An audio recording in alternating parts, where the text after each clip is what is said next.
Hello aspirants. उम्मीद करता हूँ आपकी पढ़ाई बहुत अच्छे से चल रही होगी और धीरे धीरे अब आपके एग्ज़ाम के दिन नज़दीक आते जा रहे हैं, तो आप अपनी पढ़ाई भी धीरे धीरे आगे बढ़ाते जा रहे होंगे। आज मैं लेकर आया हूँ mains answer writing test series का अगला पार्ट, जो है पेपर 5 का पार्ट 3। पेपर 5 का पार्ट 3 जो आप जानते हैं क्या है, छत्तीसगढ़ का भूगोल। छत्तीसगढ़ का भूगोल। और ये जो पार्ट 3 है ये 75 मार्क्स का रहता है और 75 मार्क्स में आप मैक्सिमम स्कोर कर सकते हैं, क्योंकि छत्तीसगढ़ का भूगोल ऐसा है जो प्रीलिम्स के लिए भी आप बहुत अच्छी तरीके से पढ़े होते हैं और उसके बाद वही सारी चीज़ें मेंस में आती हैं। और ये एक ऐसा सब्जेक्ट होता है जो छत्तीसगढ़ का पार्ट है, तो इसमें आपको अच्छे से अच्छा परफॉर्मेंस तो करना ही है। ये जो पेपर मैंने लिखा था इसमें मुझे 75 में 48.5 मार्क्स मिले थे, जो मुझे लगता है अच्छे मार्क्स थे। और इसमें और इम्प्रूवमेंट करने की संभावनाएं हालांकि हैं ही और लगातार बनी हुई हैं, और वो तब तक रहेंगी जब तक कि आप अपना मेंस आंसर राइटिंग का लगातार लिख लिख के प्रैक्टिस करते रहोगे। एक बार फिर से ये समझ लेते हैं कि ये जो आपका पार्ट है पेपर 3 का, इसमें कितने क्वेश्चंस रहते हैं। तो देखिए 2 नंबर के इसमें 8 क्वेश्चन रहेंगे, ये हो गया आपका 16 नंबर। इसके अलावा 4 नंबर के 5 क्वेश्चन रहेंगे, ये हो गया आपका 20 नंबर। इसके अलावा 8 नंबर के आपके 3 क्वेश्चन रहेंगे, ये हो गए आपके 24 नंबर। और इसके अलावा 15 नंबर का एक क्वेश्चन रहेगा। ठीक है, तो इस तरह से टोटल जो है आपका 75 मार्क्स रहेंगे। और ये जो 75 मार्क्स हैं ये इन्हीं में से आपको मैक्सिमम से मैक्सिमम स्कोर करना है। तो हम बढ़ते हैं आगे कि आखिरकार आपको किस तरह से अपने आंसर्स को लिखना है, किस तरह से इसको इन्हेंस करना है। लेकिन उसके पहले जिन्होंने भी अभी तक टेलीग्राम चैनल ज्वाइन नहीं किया है, आपसे रिक्वेस्ट है टेलीग्राम चैनल ज्वाइन कर लें, क्योंकि ये सारी भी चीज़ें जो है वो मैं टेलीग्राम चैनल में लगातार अपडेट करता रहता हूँ और उस टेलीग्राम चैनल से आपको सारी चीज़ें लगातार मिलती रहती हैं। ठीक है, तो यहाँ ऊपर भी टेलीग्राम चैनल के बारे में लिखा हुआ है, आप डायरेक्ट सर्च कर सकते हैं। और इसके अलावा आप नीचे डिस्क्रिप्शन बॉक्स में जाके आप लिंक पे क्लिक करके डायरेक्ट आप टेलीग्राम चैनल ज्वाइन कर सकते हैं। तो चलिए शुरू करते हैं छत्तीसगढ़ का भूगोल। यहाँ पे भी आप क्वेश्चन अगर आपको अच्छे तरीके से आता है तो आप कोशिश करिएगा कि आप उसको पॉइंट वाइज लिखिएगा। पॉइंट वाइज लिखने से आपके ज़्यादा से ज़्यादा जो कीवर्ड्स हैं वो आपके आंसर्स में इंक्लूड होते हैं और उसकी वजह से आपको मार्क्स अच्छे मिलते हैं। ठीक है, 2 नंबर के क्वेश्चन में ज़रूरी नहीं है कि डायग्राम्स बनाए जाएं। मैंने डायग्राम बनाने की कोशिश की थी, क्योंकि मैंने जब लगातार लिखना शुरू किया तो मेरी जो आंसर राइटिंग थी वो थोड़ी फास्ट हो गई थी, तो मुझे समय मिल जाता था डायग्राम बनाने का। लेकिन अगर आपने आंसर राइटिंग हाल ही में स्टार्ट की है, आपके पास समय नहीं है, तो कोशिश करिएगा कि 2 नंबर में आप डायग्राम ना बनाएं। ज़रूरी नहीं है 2 नंबर के क्वेश्चन में डायग्राम बनाना, क्योंकि ये सिर्फ फैक्ट्स पूछता है 2 नंबर के क्वेश्चन में। अब जैसे कि सीधे सीधे क्वेश्चन है, छत्तीसगढ़ में गोंडवाना सेल समूह कहाँ पाए जाते हैं। ठीक है, तो मैंने पॉइंट वाइज ही इसको बता दिया है कि ये कार्बोनिफेरस युग है। देखिए अंडरलाइन भी किया हुआ है। ऊपरी तथा निचली गोंडवाना शैल है। ऊपरी गोंडवाना में कोरिया, सूरजपुर, सरगुजा हैं और निचली गोंडवाना में कोरबा तथा रायगढ़ है। यहाँ पे ये सेल समूह पाए जाते हैं और मैंने बाकायदा उसको अंडरलाइन भी किया हुआ है। तो इस तरह से अपने कीवर्ड्स को भी आप अंडरलाइन करिएगा।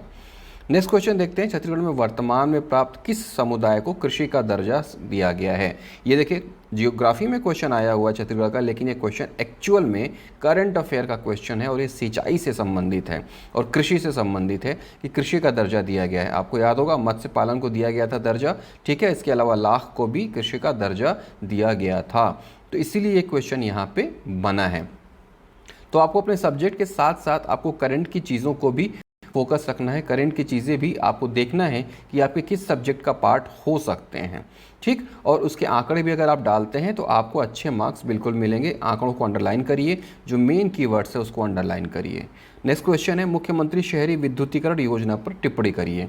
ठीक है, ये एक योजना आर्थिक सर्वेक्षण में आई थी और आर्थिक सर्वेक्षण में इस योजना के बारे में ब्रीफ डिटेल दिया हुआ था। अलग से किसी करंट अफेयर या किसी जियोग्राफी की किताब में आपको नहीं मिलेगी या किसी मार्केट के कोचिंग नोट्स में ये योजना आपको नहीं मिलेगी। जब आप आर्थिक सर्वेक्षण मिलेंगे तो वहाँ पर आपको मुख्यमंत्री शहरी विद्युतीकरण योजना मिलेगी और वहाँ से पढ़ने के बाद ही आप इस तरह के आंसर्स को अच्छे से लिख पाएंगे। इसलिए आर्थिक सर्वेक्षण जरूर पढ़िएगा और ज्योग्राफी में भी आर्थिक सर्वेक्षण बहुत ही इंपॉर्टेंट है। नेक्स्ट देखते हैं, छत्तीसगढ़ के लिंगानुपात का वर्णन करिए। ठीक है, ये तो आपका जो है पॉपुलेशन से संबंधित क्वेश्चन है, ये तो आपको रटा रटाया होना चाहिए। और लिंगानुपात से क्वेश्चन 2 नंबर से लेके 15 नंबर तक में आते हैं, इसलिए आपको ये बहुत से जो आंकड़े हैं ये आपको याद ही करना पड़ेगा, बार बार लिख के याद करना पड़ेगा। इसके लिए आप जो मैंने आपको बताया है RRR फार्मूला, ये करिएगा तो आपको चीज़ें जल्दी से याद हो जाएंगी। ठीक है, छत्तीसगढ़ लिंगानुपात, अनुसूचित जनजाति, उसके बाद अनुसूचित जाति और सर्वाधिक लिंगानुपात कहाँ और न्यूनतम कहाँ, ये मैंने यहाँ पे डाला था, पॉइंट वाइज ही डाला है। नेक्स्ट देखिए, डोलोमाइट की विशेषताएं लिखिए और उत्पादन क्षेत्र लिखिए। तो यहाँ पे मैंने डोलोमाइट की विशेषता भी बता दी है, कहाँ पे मिला है, और एक छोटा सा मैंने यहाँ पे डायग्राम भी बता दिया है कि किस क्षेत्र में यह पाया जाता है, और 2 में 1.5 नंबर यहाँ पे मुझे मिले हुए हैं।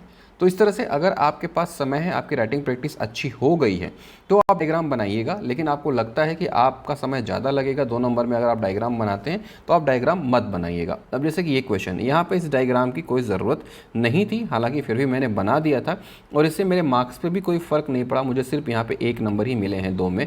हालांकि मैंने लिखा बिल्कुल सही है। इसमें पूछा हुआ है कि छत्तीसगढ़ में राम वनगमन के 9 पर्यटन स्थलों के नाम लिखिए। मैंने यहाँ पे 9 वनगमन पर्यटन स्थल के नाम लिखा, लेकिन 2 में 1 ही नंबर मिला है। एडिशनल डायग्राम भी बनाया था मैंने, लेकिन इसका कोई फ़ायदा नहीं हुआ। तो इससे क्या समझ में आता है? इससे समझ में आया था इस तरह के फ्लैट क्वेश्चन जब आएँ, सीधे वो आपसे कुछ पूछे और आपको डायरेक्ट बताना हो, तो आप डायग्राम के चक्कर में मत पड़िए, आपको यहाँ पे डायग्राम नहीं बनाना है। लगातार हम प्रैक्टिस करेंगे, सीखेंगे, आंसर्स चेक करेंगे के बाद जब हमारे पास वापस आएंगे, देखेंगे, तो ही हमें पता चलेगा कि हमें क्या लिखना है और क्या नहीं लिखना है। ठीक है, नेक्स्ट क्वेश्चन है, सामरी पाट प्रदेश पर वर्णन कीजिए। अब देखिए यहाँ पे सामरी पाट प्रदेश के बारे में पूछा है, तो सामरी पाट प्रदेश के बारे में तो मैंने बताया ही है। छोटा सा डायग्राम बना के मैंने ये भी बता दिया है कि सामरी पाट एक्चुअल में है कहाँ पे, और इसने मेरे आंसर को इन्हांस कर दिया और मुझे यहाँ पे 2 में 1.5 मार्क्स मिले, जो काफ़ी अच्छे मार्क्स हैं। जो सामरी पाठ के बारे में बताया उसका वर्णन करिए, ठीक है, कहाँ पे है, उसके बाद मैंने इसको अंडरलाइन भी किया है, और जो इसके फैक्ट्स हैं, जो कीवर्ड्स हैं, उसको अंडरलाइन किया हुआ है। अगला क्वेश्चन देखिए, जो 2 नंबर का लास्ट क्वेश्चन है, सुनिश्चित सिंचाई क्षेत्र विस्तार संबंधित योजनाओं पर प्रकाश डालें। अब ये जो योजना है, ये आपको अलग से किसी किताब में नहीं मिलेगी। जब आप अलग से सिंचाई योजनाओं के बारे में पढ़ेंगे, तो आपको पता रहेगा कि सुनिश्चित सिंचाई क्षेत्र विस्तार मतलब ऐसे सिंचाई क्षेत्र विस्तार जिसमें सुनिश्चित विस्तार होता ही है, उन पर आपको प्रकाश डालना है। अलग अलग आपने इन योजनाओं को पढ़ा है, लेकिन एक क्वेश्चन के अंतर्गत आप इसको नहीं पढ़ेंगे, तो वहाँ पे आपको अपना ब्रेन का यूज़ करना है और उसको लिखना है। तो इसमें क्या क्या आ जाएगा? शाकंभरी सूक्ष्म सिंचाई योजना, कृषक जीवन ज्योति योजना, सौर सुजला योजना। तो इस तरह से आप अपने आंसर्स को लिखेंगे। यहाँ पे आपको अपने आंसर्स याद होने के साथ साथ ही आपको अपना प्रेजेंस ऑफ माइंड भी दिखाना होगा कि किस तरह से आप उस क्वेश्चन को समझ रहे हैं और कैसे उसको सॉल्व कर ले जा रहे हैं। नेक्स्ट क्वेश्चन देखते हैं। आप 4 नंबर का क्वेश्चन आया, 2 नंबर के 8 क्वेश्चन खत्म हो गए। परिवार कल्याण कार्यक्रम का छत्तीसगढ़ में प्रभाव एवं प्रमुख कारण बताइए कि परिवार कल्याण कार्यक्रम छत्तीसगढ़ में क्या प्रभाव डाल पाया है और क्या इसका कारण है। ठीक, यहाँ पे 4 में मुझे 2.5 मार्क्स मिले हैं। 50% के एवं जो भी मार्क्स होते हैं वो बहुत ही अच्छे होते हैं। मुझे इसके आंसर्स लगभग पता थे, इसलिए मैंने देखिए कि पॉइंट वाइज ही डाला है। ठीक है, प्रभाव मैंने यहाँ पे अलग डाला है और यहाँ पे फिर अलग से एक हेडिंग डाल दी है प्रमुख कारण, और प्रमुख कारण में फिर से मैंने पॉइंट किया है 1 2 3 4 और इसको अलग से लिखा है। जो भी कीवर्ड्स हैं यहाँ पे देखिए, कीवर्ड्स को मैंने यहाँ पे अंडरलाइन किया हुआ है। ठीक है, क्या क्या फैक्ट्स हैं, जो कुछ भी फैक्ट्स हैं उसको मैंने अंडरलाइन किया हुआ है। तो आप भी इसी तरह से जो आपके कीवर्ड्स होंगे, जो फैक्ट्स होंगे, उसको अंडरलाइन जरूर करिएगा। इससे एग्जामिनर की नज़र सीधे आपके कीवर्ड्स पे और आपके आंसर्स पे पड़ती है और उसे आपकी कॉपी अच्छी लगती है। आगे देखते हैं, वनों के वैधानिक वर्गीकरण को समझाइए। वनों का वैधानिक वर्गीकरण आप सबको पता है कि वन 3 प्रकार के होते हैं। ठीक है, संरक्षित, आरक्षित और अवर्गीकृत। लेकिन अब आप अपने इस आंसर को प्रेजेंट कैसे करेंगे, ये आपके ऊपर डिपेंड करता है, क्योंकि ये क्वेश्चन ऐसा है जो सभी को आता है। कोई ऐसा नहीं है जो इस क्वेश्चन को सॉल्व न कर पाए। सबको फैक्ट्स भी याद है कि आरक्षित का प्रतिशत 43 से 11 है, संरक्षित का 40 से 21 है, अवर्गीकृत का 16 है। इस तरह से आपको फैक्ट्स भी पता है, लेकिन आप प्रेजेंट कैसे करें। तो ये जो एक डायग्राम आप देख रहे हैं, ये डायग्राम मेरा खुद का बनाया हुआ है। मैंने किसी और क्वेश्चन के आंसर में इस डायग्राम को देखा था, तो वहाँ पे मेरे दिमाग में एक क्लिक हुआ कि क्यों ना मैं ऐसा ही डायग्राम इस क्वेश्चन के आंसर में भी बनाऊं। और ये जो डायग्राम से अचानक से आपके दिमाग में नहीं आएंगे, इनके लिए भी आपको बार बार प्रैक्टिस करनी पड़ेगी, तब आप ये समझ पाएंगे कि कौन सा डायग्राम आपको किस एग्जाम के क्वेश्चन में बनाना है। तो यहाँ पे मैंने देखिए सबसे बीच में आरक्षित कर दिया, उसके बाद संरक्षित कर दिया, उसके बाद अवर्गीकृत कर दिया और नीचे लिख दिया चित्र वर्गीकरण। और यहाँ पे मुझे 4 में 3 नंबर मिले, जो कि बहुत ही अच्छे नंबर हैं। तो इस तरह से एक सिंपल से क्वेश्चन के आंसर को आपने कैसे प्रेजेंट किया, ये डिपेंड करता है, और इस पर आप कितने मार्क्स ले गए आपके प्रेजेंटेशन के ऊपर डिपेंड करता है। तो आप भी कोशिश करिए लगातार प्रैक्टिस करते रहने की, लगातार डायग्राम्स को खोजने की, डायग्राम्स के फॉर्म्स को खोजने की, ताकि आपको पता रहे कि क्या क्वेश्चन में क्या डायग्राम बना सकते हैं। और ये जो सारे एक्शन होते हैं एग्जामिनेशन हॉल में इमीडिएट होते हैं, आपके पास सोचने का बहुत ज़्यादा समय नहीं होता, इसलिए आपको क्विक डिसीजन लेना पड़ता है, उसके बाद ये सारी चीज़ें करनी पड़ती हैं। नेक्स्ट क्वेश्चन देखते हैं, वर्तमान छत्तीसगढ़ में कुल स्थापित क्षमता एवं ताप विद्युत परियोजना का नाम लिखें। ठीक है, सिंपल सा क्वेश्चन है, प्रीलिम्स के लिए आप ये फैक्ट्स याद करते ही होंगे। लेकिन देखिए यहाँ पे मैंने क्या किया है, आर्थिक सर्वेक्षण के अनुसार यहाँ पे मैंने एक लाइन ये ऐड कर दी है। इससे ये पता चलता है कि एग्जैक्टली मैंने फिगर कहाँ से उठाया है, और साथ ही मैंने ये भी बता दिया कि मुझे एक ऑथेंटिक सोर्स पता है जहाँ से मैं आंकड़े अपने कॉपी में लिखने जा रहा हूँ। तो इससे क्या है कि एक अलग ही प्रभाव पड़ेगा एग्जामिनर के ऊपर, और डायरेक्ट जिन्होंने फैक्ट्स लिख दिया है उससे और मेरे आंसर में थोड़ा सा अंतर तो आ ही गया, और इसी वजह से यहाँ पे मुझे 4 में 3 नंबर मिले हुए हैं। ठीक है, तो इस तरह से आप अगर इस तरह के आंकड़ों को लिखते हैं और ये बता देते हैं कि आपने ये आंकड़े कहाँ से लिए हैं, तो आपका आंसर बाकी लोगों से हट के हो जाएगा। जैसे कि मैंने इसमें लिख दिया था कि आर्थिक सर्वेक्षण के अनुसार। डाटा तो सबको याद है, आपको क्या लिखना है ये भी पता है, लेकिन किस तरह से लिखना है ये आपने अगर अपने आंसर राइटिंग को इन्हांस कर लिया तो आपको टॉप होने से कोई नहीं रोक सकता। नेक्स्ट देखते हैं, छत्तीसगढ़ में गोदावरी अपवाह तंत्र की प्रमुख नदियों का उल्लेख करिए। अब ये भी फैक्ट सभी को याद है, गोदावरी अपवाह तंत्र की कौन कौन सी प्रमुख नदियां हैं। यहाँ पे मैंने पॉइंट वाइज डाल दिया। गोदावरी अपवाह तंत्र में छत्तीसगढ़ का लगभग 28% है, 39,000 वर्ग किलोमीटर। दूसरा प्रमुख नदी इंद्रावती है, जो उड़ीसा से होकर बस्तर, दंतेवाड़ा, बीजापुर में आती है। फिर उत्तर की ओर से कोटरी, निम्रा, गुड्रा, बोर्डिंग, नारंगी सहायक नदियां हैं। दक्षिण की ओर से चिंतावागु, तालपेरू, नंदीराज, डंकिनी, संकनी इस अपवाह तंत्र का अंग है। अब ये जो पोर्शन है ये सारे लोग लिखेंगे, लेकिन आपको कुछ अलग करने के लिए क्या करना है, एक छोटा सा डायग्राम बनाना है। इससे मैंने देखिए छत्तीसगढ़ के सिर्फ निचले पोर्शन को बनाया है, और यहाँ पे मैंने जो गोदावरी अपवाह तंत्र है यहाँ से मैंने शो कर दिया है, इंद्रावती यहाँ निकलती है, ये गोदावरी है, ये भद्रकाली है, और यहाँ पे ये आके इंद्रावती भद्रकाली के पास गोदावरी में मिल गई। तो ये छोटा सा मैंने यहाँ पे लिख दिया चित्र गोदावरी अपवाह, और 4 में मुझे मिले 3 नंबर। तो इस तरह से आप अपने आंसर को इन्हांस कर सकते हैं, बेहतर बना सकते हैं। नेक्स्ट क्वेश्चन, वैकल्पिक ऊर्जा से संबंधित शासकीय कार्यक्रम का वर्णन करिए। वैकल्पिक ऊर्जा का मतलब आप समझ ही रहे हैं, जो परंपरागत ऊर्जा है उससे हट के छत्तीसगढ़ शासन क्या कुछ प्रयास कर रही है उसके बारे में आपको बताना है। तो इसके लिए कौन सी संस्था है आपके छत्तीसगढ़ में, वो है क्रेडा। ठीक है, तो यहाँ पे मैंने सीधे लिखा है कि वैकल्पिक ऊर्जा को छत्तीसगढ़ में क्रेडा द्वारा संचालित किया जाता है। क्रेडा द्वारा सौर ऊर्जा तथा लघु जल विद्युत योजनाओं का संचालन किया जाता है। क्रेडा द्वारा निम्न कार्यक्रम संचालित किए जाते हैं। इसके बाद मैंने उन कार्यक्रम्स का नाम डाल दिया, जैसे कि सोलर कुकर योजना। ठीक है, ये योजना फिलहाल तो नहीं चल रही, लेकिन पहले चलती थी। उसने योजना का नाम पूछा है तो मैंने वहाँ पर लिखा। उसके बाद सोलर विद्युतीकरण, फिर उसके बाद सौर सुजला योजना, उसके बाद फिर मुख्यमंत्री सौर विद्युतीकरण योजना। तो इसके फैक्ट्स भी मैंने डाले, और फैक्ट्स डालने के बाद फिर मैंने क्या किया कि उन फैक्ट्स को मैंने अंडरलाइन भी किया है। देखिए यहाँ पे मैंने अंडरलाइन किया है, यहाँ अंडरलाइन किया है, यहाँ अंडरलाइन किया है, और मैंने अपने आंसर को बताने की कोशिश की है कि चीज़ें मुझे पता है, और इस आंसर में मुझे मिले हैं 2.5 मार्क्स, जो कि अच्छे मार्क्स हैं। तो इस तरह से ये क्वेश्चन 4 नंबर के खत्म हो गए। अब बारी आती है 8 नंबर के 3 क्वेश्चंस की, जिनकी अधिकतम शब्द सीमा रहती है 125 शब्द, या 100 शब्द से लेकर 125 शब्द तक। ठीक है, अब यहाँ पे आपको 8 नंबर के क्वेश्चन में थोड़ी जगह ज़्यादा रहती है, तो आपको यहाँ पे डायग्राम बनाने की भी संभावनाएं रहती हैं, आपको यहाँ पे निष्कर्ष लिखने की भी संभावनाएं रहती हैं।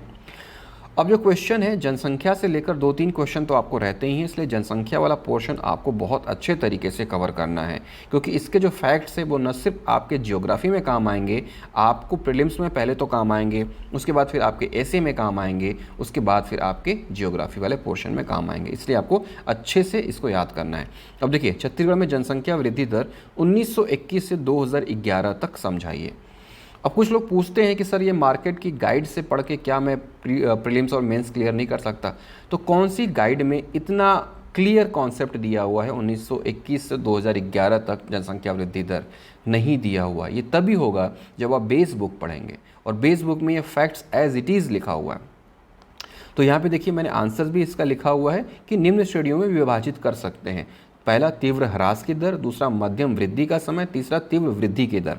अब ये हेडिंग मुझे कहाँ से मिली? ये मुझे किताब से ही मिली, ऑथेंटिक बुक से मिली, क्योंकि ये क्वेश्चन सीधे सीधे उसी में से उठा के दे दिया गया है और मैंने इसके फैक्ट्स और इसके आंकड़े भी याद कर लिए थे, मुझे इसकी हेडिंग भी याद थी, इसलिए मैंने एज इट इज़ उसका आंसर लिखा और उसके बाद लास्ट में देखिए एक कंक्लूजन भी लिखा है कि छत्तीसगढ़ में जनसंख्या वृद्धि दर उतार चढ़ाव युक्त रही है और यहाँ पे मैंने इसको अंडरलाइन भी किया है और इस 8 नंबर के क्वेश्चन में मुझे मिले हैं 5 नंबर, ठीक है, जो कि अच्छे नंबर है।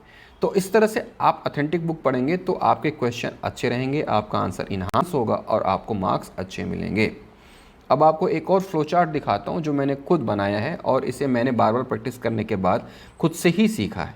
ये देखिए क्वेश्चन है, सार्वभौमिक वितरण प्रणाली पर टिप्पणी लिखिए, कोरोना टीकाकरण पर राशन कार्ड की भूमिका बताइए। सबसे पहले मैंने सार्वभौमिक वितरण प्रणाली का यहाँ एक फ्लो चार्ट बनाया और इस फ्लो चार्ट को यहाँ पे मैंने साइड में बना दिया, ठीक है।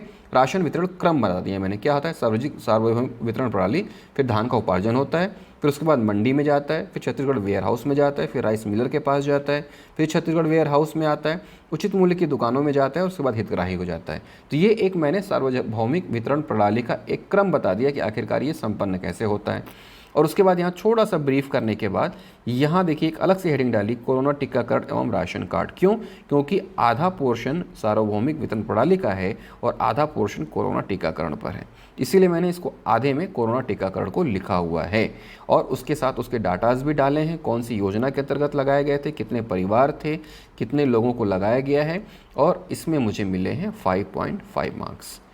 तो इस तरह से जब आप करेंगे तो आपका जो फाइनल स्कोर होगा वो काफ़ी बेटर होगा और आप देखेंगे कि आपके आंसर बढ़ रहे हैं। अगला क्वेश्चन देखते हैं, छत्तीसगढ़ की प्रमुख मिट्टियों का उल्लेख करते हुए मटासी मिट्टी का वर्णन करिए।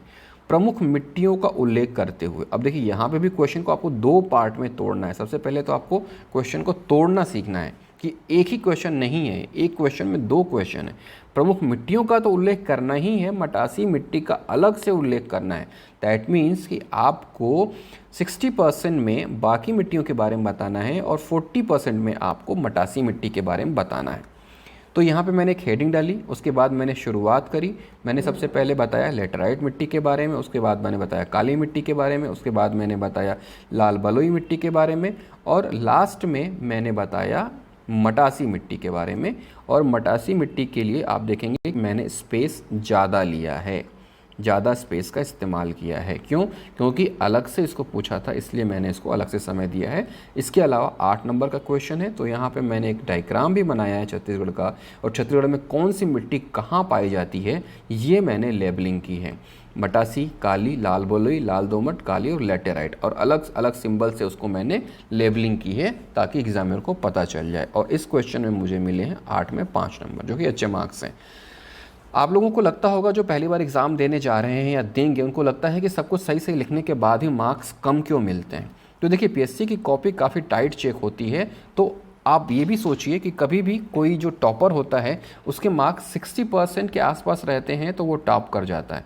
तो आपको भी उसी कॉन्सेप्ट के साथ चलना है। आपको 8 में 8 या 2 में 2 या 4 में 4 पाने की कोशिश नहीं करनी है। आपको अपने आंसर को बेस्ट करने की कोशिश करनी है ताकि आप अच्छे से अच्छा आंसर लिखें और ज़्यादा से ज़्यादा मार्क्स आपको मिल पाए। तो आप उस पर फोकस करिए, ठीक है। अब देखते हैं 15 नंबर वाला लास्ट पोर्शन। इसमें आप जानते हैं कि 2 क्वेश्चन आते हैं और 2 क्वेश्चंस में कोई एक क्वेश्चन आपको करना होता है। ये 2 क्वेश्चन कौन थे? वन संसाधन पर आधारित लघु वनोपजों के नाम बताइए और आदिवासियों के आर्थिक विकास में किस प्रकार सहायक हैं। दूसरा है छत्तीसगढ़ में औद्योगिक विकास हेतु स्थापित औद्योगिक क्षेत्र या पार्क का विस्तृत वर्णन करिए। अब इन दोनों क्वेश्चंस का आंसर मुझे आता था। पहले क्वेश्चन का आंसर ज़्यादा अच्छे तरीके से आता था, मुझे पता है कि मैं इसको अच्छे से लिख लूँगा, लेकिन ये टेस्ट सीरीज़ थी, मुझे अपने बाकी आंसर्स भी चेक करने थे कि उसको लिख पाता हूँ या नहीं। इसलिए मैंने औद्योगिक विकास हेतु स्थापित औद्योगिक पार्कों का विस्तृत वर्णन करने वाला क्वेश्चन चूज़ किया। तो जब भी आप टेस्ट सीरीज़ में आंसर लिखें तो उस आंसर में अगर आपके पास ऑप्शन है तो आप जिस आंसर को अच्छी तरीके से जानते हैं उसको मत लिखिए, उसको लिखिए जिसका आंसर आपको कम पता है, ताकि एग्जामिनेशन में कभी ऐसा हो कि आपको वो आंसर लिखना पड़ रहा है जिसका आंसर आपको नहीं आता है, तो आप कितने बेटर तरीके से उसको लिखने की कोशिश कर पाएंगे। यही है एक्सपेरिमेंट। इतने ज़्यादा एक्सपेरिमेंट करेंगे तभी आपका मेंस बेटर हो पाएगा। तो देखिए सबसे पहले मैंने यहाँ पे क्या किया, आपको मालूम है कि जो औद्योगिक क्षेत्र हैं अलग अलग हैं, वृहद, मध्यम और लघु। तो मैंने यहाँ पे एक वृहद क्षेत्र का डायग्राम बनाया और इसमें डिनोट किया सिलफिली, उर्ला और सिलतरा के बारे में। यहाँ पे मैंने एक छोटा सा 2 लाइन का इंट्रोडक्शन किया और उसके बाद मैंने बृहत औद्योगिक क्षेत्र, मध्यम औद्योगिक क्षेत्र और लघु औद्योगिक क्षेत्र के बारे में कौन कौन से क्षेत्र आते हैं ये मैंने बताया। और उसके बाद फिर यहाँ पे मैंने 2 और छोटे डायग्राम बनाए। डायग्राम इसलिए बनाया क्योंकि मुझे यहाँ बताना ज़रूरी था कि क्या क्या चीज़ कहाँ पे है। ठीक है, तो क्या क्या चीज़ कहाँ पे है जब मैंने बताया तो एग्जामिनर को ये कॉन्सेप्ट क्लियर हो जाएगा कि मुझे इसका आंसर आता है। तो लघु औद्योगिक क्षेत्र, एकीकृत औद्योगिक क्षेत्र, औद्योगिक नीति और लास्ट में निष्कर्ष। निष्कर्ष जरूरी है और यहाँ पे देखिए मुझे मार्क्स मिले हैं 9.5 आउट ऑफ 15 जो कि अच्छे मार्क्स हैं। लेकिन उसके पहले मैंने यहाँ पे लघु क्षेत्र बनाया है, इसके पहले मैंने यहाँ पे मध्यम क्षेत्र बनाया है और इन डायग्राम्स के जरिए मैंने ये बता दिया है कि आप जो क्वेश्चन पूछ रहे हैं न सिर्फ मुझे उसका आंसर पता है बल्कि वो जगह कहाँ पे वो भी मुझे अच्छी तरीके से मालूम है। और इससे एग्जामिनर के दिमाग में एक अलग ही कॉन्सेप्ट बनता है और वो आपको ज़्यादा नंबर देने के लिए मजबूर हो जाता है। तो फ्रेंड्स ये था छत्तीसगढ़ का भूगोल पेपर 5 का पार्ट 3 जो कि बहुत ही इम्पॉर्टेंट है और ये ज़्यादा से ज़्यादा स्कोर करने के लायक है, इसलिए क्योंकि ये जो पोर्शन है ये आप प्रीलिम्स में बहुत अच्छी तरीके से पढ़े होते हैं और वही फैक्ट्स आपको ऐसे में भी काम आते हैं और वही फैक्ट्स आपको इस पेपर में भी काम आते हैं। अच्छी बात ये है कि ये पोर्शन 75 मार्क्स का है जिसमें आप 50+ मार्क्स लेके आ सकते हो। तो आप कोशिश करो 50+ मार्क्स लाने की और उसके लिए ज़्यादा से ज़्यादा बार बार लिख के आंसर्स को याद करने की प्रैक्टिस करो। पुराने जो भी क्वेश्चंस आए हुए हैं उनको लिखने की कोशिश करिए। अगर आप अभी टेस्ट सीरीज ज्वाइन नहीं कर सकते हैं तो 2012 से लेके 2021 तक के मेंस के जो क्वेश्चंस हैं उनको सॉल्व करने की कोशिश करिए और देखिए कि आप किस तरह से उसको लिख पाते हैं, आपको क्वेश्चंस याद हैं या नहीं याद हैं। पेपर की ब्लैंक कॉपी मैंने ऑलरेडी आपको टेलीग्राम में भेज रखी है, आप उस ब्लैंक कॉपी को टेलीग्राम से डाउनलोड करिए और अपने आंसर्स लिखना स्टार्ट कर दीजिए। ठीक है, जिन्होंने भी टेलीग्राम चैनल ज्वाइन नहीं किया है वो टेलीग्राम चैनल ज़रूर ज्वाइन कर लें। नीचे आप सीधे डिस्क्रिप्शन बॉक्स में जाके लिंक क्लिक करके आप ज्वाइन कर सकते हैं या फिर ADJ एस्पिरेंट सर्च करके भी आप टेलीग्राम चैनल ज्वाइन कर सकते हैं। More than 4200 aspirants are there, तो आप भी आइए, जुड़िए, डिस्कस करिए, डिबेट करिए, आप करंट अफेयर्स के अपडेट को पाइए और कुछ भी हो मैं कोशिश करता हूँ कितना भी व्यस्त समय हो आपको चीज़ों से अपडेट कराता रहूँ। तो उम्मीद करता हूँ पेपर 5 का ये पार्ट 3 छत्तीसगढ़ का भूगोल आपको पसंद आया होगा। अभी फ़िलहाल आप इसको देखिए, अपने आंसर को लिखने की कोशिश करिए और इसके बाद पेपर 6 का जो मेंस आंसर राइटिंग सीरीज़ है वो भी मैं जल्दी आपके पास लेकर आऊँगा। तो मेरी तरफ से ऑल द बेस्ट, पढ़ते रहिए, जूझते रहिए और हिम्मत मत हारिए।